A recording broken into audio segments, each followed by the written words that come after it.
Hi Redliners, I'm Ashlyn. This is Andrew. And we're talking about Chinese water dragons. And this is our little guy. He's a speedy little thing. He's got a green underbelly. He turns brown when he wants to camouflage into the branches and stuff. But when he's more calm, he usually likes to be a more green color like his underbelly is. So his origin is mainland Southeast Asia. And he has a habitat in the wild. He will be mainly found in the trees. They do go down to the forest floor to grab vegetation and insects, but mainly in the trees. And then, being that they are diurnal, they are most active during the daytime and sleep at night. So we usually find, we call him Hulk. We usually find him at the very bottom where there's this little cave that we have in his habitat, and he usually sleeps in there during nighttime. And then during the day, we usually find him on top of the branch that he has above the water, because sometimes he likes to go have a little dip in the water, especially that he has red comet rosies, I think it is. Red rosy comets or something. Red rosy comets. Then those are little fishes. You can also put little tiny baby guppies in there, and they'll eat the fish because they like fish. Yeah, and they usually get up to around the size of about 3 feet. The babies are. He's ready to go again. And the hatchlings are about like 1 inch, and from about nose to vent. And yeah, they're pretty little, fast little things. So. Yeah, they're usually more tail than body, though. As you can see.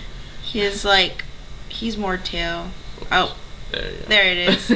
Yeah, it's a really long tail for such a little guy. Yeah. Their coloring can vary from a darkish brown to green to a pale green, with the underside being lighter in color.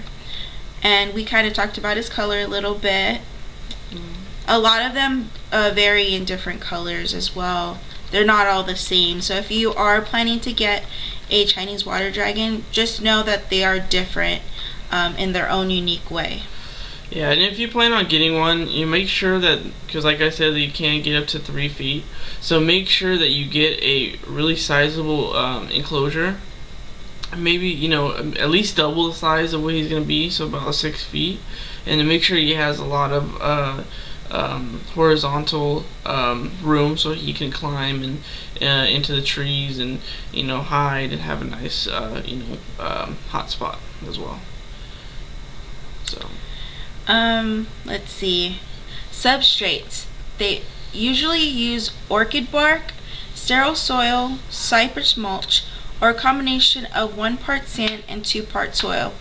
Well, Hulk here, he used to be in coconut husk and a little bit of cypress mulch or forest bedding, and actually it got in his eye and it got kind of infected. So what we did was we washed out the wound, and then we ended up just placing paper towels on the bottom of his enclosure, and that usually just works just fine as well, because they are captive and some of them are not as wild as they used to be, I guess you can say. So he does really well with just the branches and some fake plants, and also just a straight up paper towels for the floor, and then a really big, good size what was it? Like a tub for water. Tub for water, because they usually go in there to cleanse anything on their bodies and to moisten their skin. So he has a pretty good sized tub that's more than enough space for probably like 3 of them. So yeah. You need a a tank that will fit a good sized tub as well in their enclosure. Yeah, and then you also have to make sure the humidity is at the right point percentage. It has to be at least 70 to 80%. And if you don't have like a fogger or a dripper or anything that produces like humidity, you can also do it manually by misting their cages from like 1 to 2 times a day, and that usually works. We do it, we mist his cage very frequently because since he has but yeah, so we do it a little bit more since paper towels doesn't keep a lot of humidity in there. So we mist the plants, we mist his little vines and all that stuff. So we make sure that we get everything, and then you also have to make sure you have to have the right heat, the heat for that one. Yes, and as well as, well, I will talk about as well as heat, is UVB, because you don't want to give heat and then not give the UVB. UVB is just as important as the heat in their enclosure. Okay, so feeding. They like to eat mealworms, locusts, earthworms, crickets, dubia roaches, waxworms, even fish, and some mice. But you want to also make sure that they're getting the right sized, appropriate food. Usually you can tell by the size between their eyes. Like ours, he's still a little bit a baby, so he usually gets small mealworms, small crickets, and he likes the fish as well, which is the red rosies, which are like really small, and you could also probably put in guppies in their water. They could be live or they could be already pre-killed as well.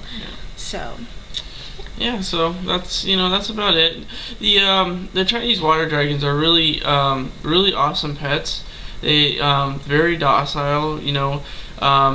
Even as adults, they are very calm. They tend to be more runners when they're small, but as adults, they do tend to be a little more lazier too. So, but they're really one of the good ones. So. Yep. So if you're thinking about getting a Chinese water dragon, it'll be really good if you have the proper enclosure, proper heat, UVB, and provide really good feeding. And also just have fun with them, because they're really cool animals to keep, and they're really fun to watch swimming. Also, we'll probably put a video of him swimming. He's pretty cool at swimming. So yeah, and that would be it. So thank you for watching, and we'll see you next time. Bye, Redliners. Bye.